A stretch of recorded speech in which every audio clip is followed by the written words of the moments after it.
امرت ہے تیرے بول تو پیغام زندگی، تیرے سوا نہیں کوئی آواز وقت کی،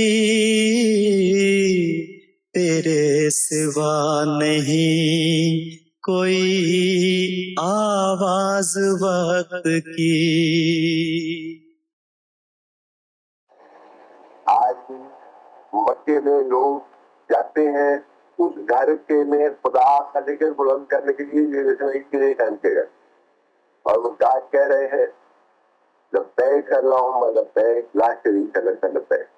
اے خدا میں حاضر ہوں تیرا کوئی شریک نہیں، میں تیری توحید قائم کرنے کے لیے حاضر ہوں۔ تو اسماعیل کی قربانی کام آئی تھی، وہ توحید کا مثال بن گیا اور اس کے ذریعے سے توحید کا ایک مرکز بنا جو مکہ ہے۔ آج تک وہ توحید کا مرکز ہے اور قیامت تک قائم رہے۔ جو توحید کا جھنڈا اسماعیل نے گاڑا تھا وہ آج تک ہے۔ قوموں پر دنیا میں اور ایک قوم نے دوسری قوم کا جھنڈا گرا دیا، مگر اسماعیل کا گاڑا ہوا جھنڈا آج تک بھی کھڑا ہے، اس کو کوئی نہیں گرا سکا، نہ قیامت تک گرا سکتے۔ اب اسماعیل کی قربانی کا یہ نتیجہ نکلا کہ توحید کا ایک بڑا معلم پیدا ہو گیا اور توحید کا ایک بڑا موقف قائم ہو گیا جو قیامت تک خدا واحد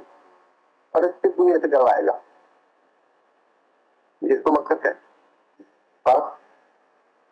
اسماعیل کی قربانی کے ذریعے سے ایک ایسا مقام توحید کا قائم ہوا ہے جہاں خدا واحد کی توحید بیان کی جاتی ہے اور قیامت تک بیان کی جائے گی، اور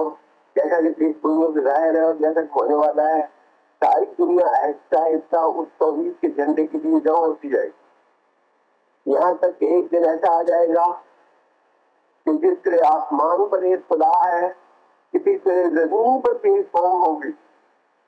کیونکہ اسماعیل کی اولاد میں سے محمد رسول اللہ صلی اللہ علیہ وسلم نے توحید کو بٹا دیا۔ آپ نے ایک دن پیر زمین پر مارا اور فرمایا میں سارے قومی جھگڑوں کو بٹا دوں، اور اسماعیل کے ذریعے سے انسانیت ایک کر دی۔ اب انگریز اور جرمن اور امریکن اور روسی کوئی باقی نہیں رہا، صرف خدا کے بندے اور انسان باقی رہے۔ جب تک وہ توحید کا مرکز قائم ہے اس وقت تک دنیا میں بھی ایک نسل قائم ہو جائے رہے گی، اور ایک دن ایسا آئے گا کہ جس طرح آسمان پر ایک خدا ہے زمین پر بھی ایک قوم ہو، اور لڑائیاں اور فساد دور ہو جائیں گے اور امن قائم ہو جائے گا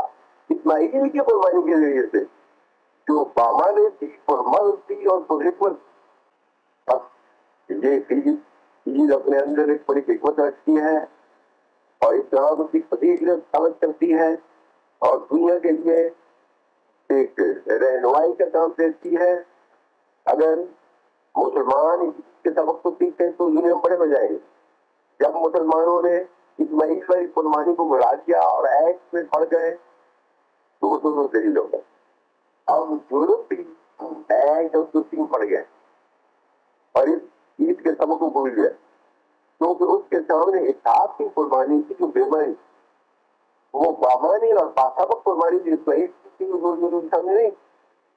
کام کی گھنٹوں پر پیسے ہوتی ہیں، تنخواہ کی ریاستوں پر پیسے ہوتی ہیں اور ملک بلایا جائے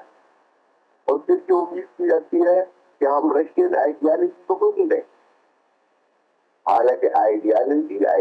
سے کچھ دکھ جاتی ہے، آئیڈیالوجی سے دو کو قریب سے جاتی ہے۔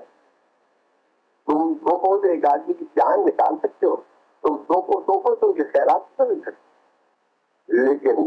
جو آئیڈیالوجی جو رشین آئیڈیالوجی کو پرست کرتی ہے وہی آئیڈیالوجی جو اسماعیل نے سکھائی کہ اپنی جان کو دنیا کے لیے قربان کر دو، انسانیت کے لیے قربان کر دو، اور انسانیت کو اپنے آپ کو قربان کر کے چہرے کو بلند کرو۔ یہ آئیڈیالوجی ہے کہ دنیا کا قائم ہو جائے تو رشین آئیڈیالوجی اب بھی ختم ہو جائے۔ اب میں اللہ تعالیٰ سے آخر میں دعا کرتا ہوں کہ وہ دن جلد لائے جب مکے کے ذریعے سے ساری دنیا جمع ہو جائے جب ایک خدا کی حکومت آسمان پر ہو اور ایک خدا کی حکومت دنیا پر ہو، اور یہ آپس کی لڑائیاں اور قومیت اور فساد اور اضطراب مٹ جائے، ساری دنیا اسماعیل اور اس کی اولاد کے ذریعے پھر امن کو دیکھے اور خدا کی رحمت اور برکتیں اس دنیا بنا لے.